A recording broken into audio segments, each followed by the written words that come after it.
Good Friday morning, everyone, and welcome into today's daily Bible reading for January the 27th. Today, or excuse me, 26th. Today's January 26th. Today, we're reading in Psalm number 12, which is given the subheading of oppression by the wicked.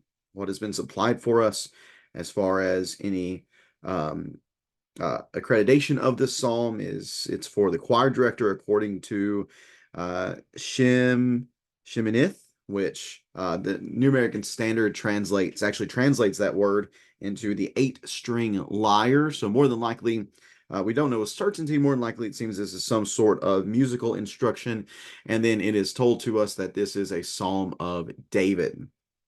So it's a Psalm of David, and I would probably classify this as a Psalm of lament with also elements of confidence. And it makes sense that those two things would go together, that the authors of these lament psalms would look out and see the issue and the problem that exists within the world, and then would turn his focus then to how God responds to that problem and the confidence that he can put in God to be able to overcome that problem and or sustain the faithful as they face that particular problem. So a lament slash confidence psalm here in Psalm number 12. Let me get that text up on the screen for us. And we'll read along together here in Psalm number 12. Beginning in verse number 1, and I'll share right now that I think there is a pretty clear chiastic structure to this particular psalm. What I mean by that is it's got a pattern to it. The way it would be expressed if you were to look at this on paper, it would say A, B, C, dash B, dash A. So the beginning of the psalm and the end of the psalm mirror each other. The second section of the psalm and the next to last section of the psalm mirror each other. And then the focal point is right there in the center, which would be the C section. I believe that focal point is verse number 5. So see if you can notice that as we're reading through the psalm, and maybe just maybe pause and look at the text itself and see if you can see how those two, or how those sections mirror each other here within the psalm. Well, let's begin reading here in Psalm number 12 and verse number 1.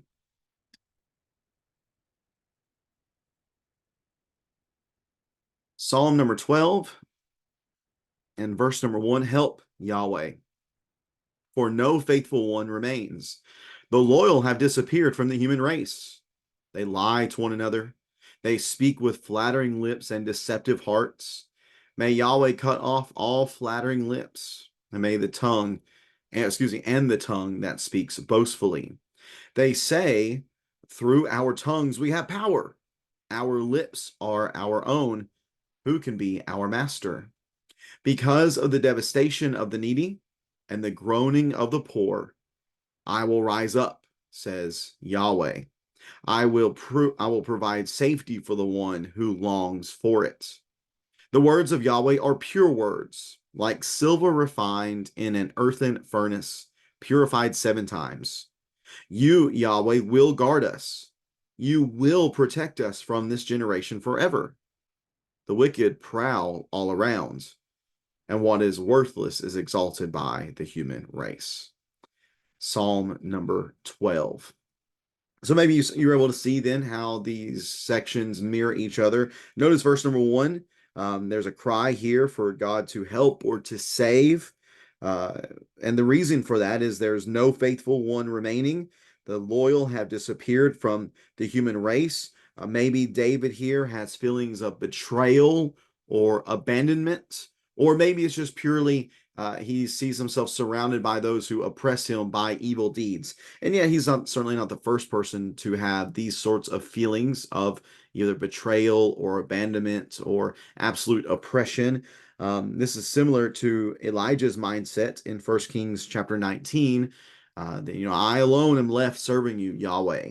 It's also similar to Jeremiah chapter 5 and verses 1 and 2, where he's told to go and look around and he's not able to find any honest man left there in Jeremiah chapter 5. It's just totally surrounded is the idea here, totally surrounded by that which is not good. And I do believe that corresponds to verse number 8. The wicked prowl all around, and what is worthless is exalted by the human race. Certainly, I think we can understand and sympathize with this sort of feeling whenever we look around us and we look at our culture and society, the degradation within it. We certainly probably feel that way sometimes, like we are the only ones who have any sort of sense, who have any sort of moral compass. We're the only ones who are trying to do what might be considered righteous or good or just. So I think we can sympathize with David here within this text, verse 1 and then also verse 8. And verse 7, I think, goes along with that as well, because remember at the very beginning, we see this request from David, help Yahweh or save Yahweh. And then we see that answered in verse number 7, you, Yahweh, will guard us. You will protect us from this generation forever. So the request that is made in verse number 1 is mirrored and answered in the last section, verse 7. And then verse 8 as well corresponds with the situation as well. So let's look at the other sections that mirror each other, which would be the B sections, would be verses 2 through 4, and then verse number 6. And there is a common theme within these sections, and that is the idea of words, or the tongue, or lips.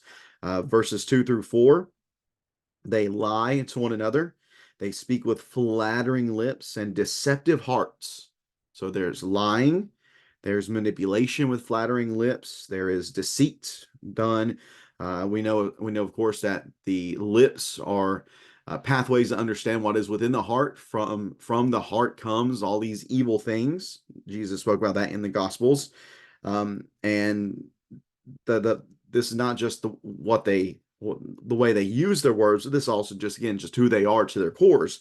We see in verse number 4, they say, through our tongues we have power. And of course, that's a truth that is echoed within Scripture. I know we like to think about the old adage, sticks and stones may break my bones, but words will never hurt me. Well, that's just not true. Words do hurt. Words do have power. That's what James says in James chapter 3, talks about the power of words, so the big power of the little tongue. It's like a small spark that ignites a forest fire. It's like the small bit in the big horse's mouth that directs it. It's like the little rudder that steers the entire ship. Words matter, and these people recognize that. They recognize that the words have power. But here's where they make mistake. Number 2, there's 2 things at the end of verse number 4. Number 1, our lips are our own. In some sense, that's true. But who they really belong to? Well, they really belong to God. God is the one who owns them as their creator. So they're not really their own. And then they say, well, who can be our master? Well, I can understand what they're saying. They're saying, well, no one can control us, not even God. Probably the mindset here.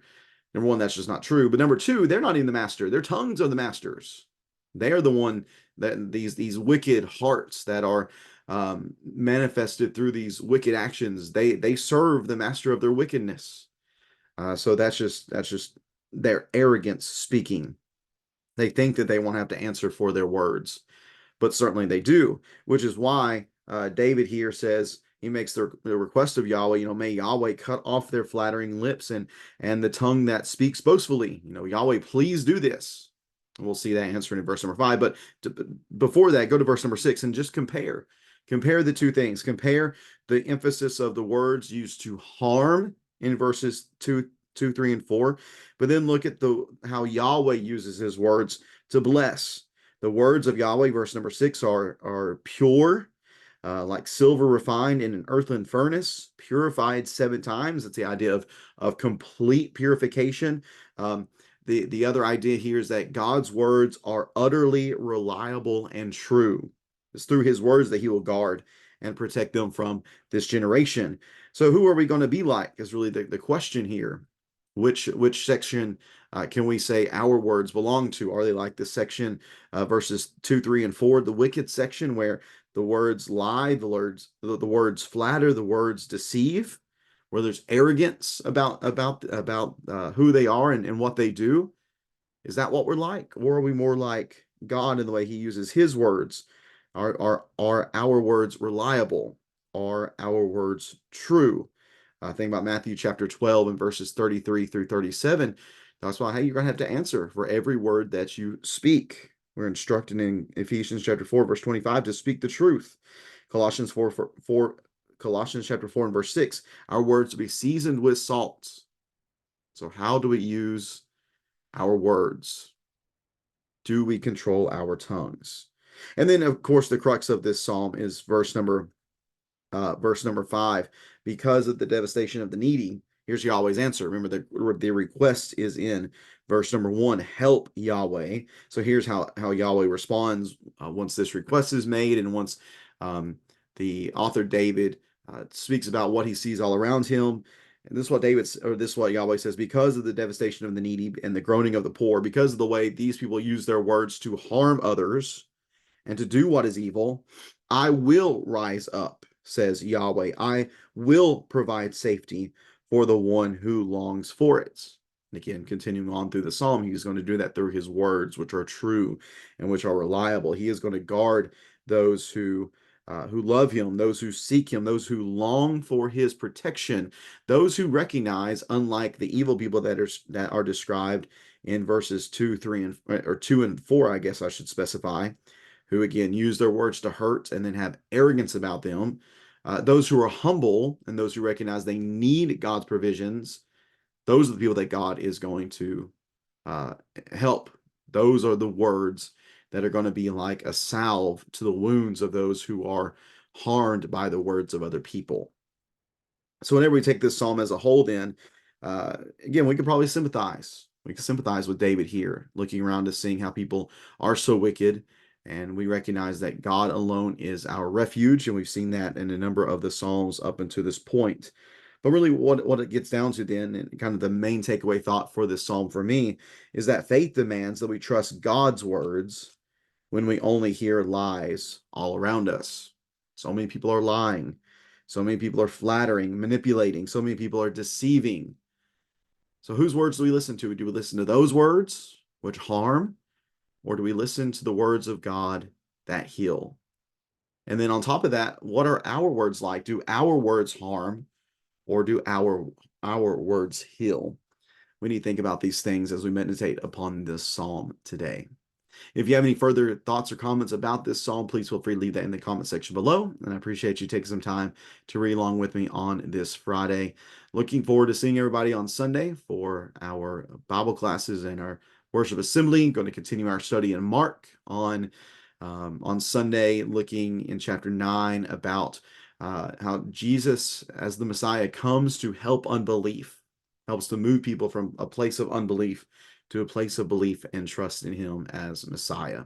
Looking forward to that study, and looking forward as well to our next read on Monday morning as we'll get into Psalm number 13. Hope to see you then. Take care and God bless.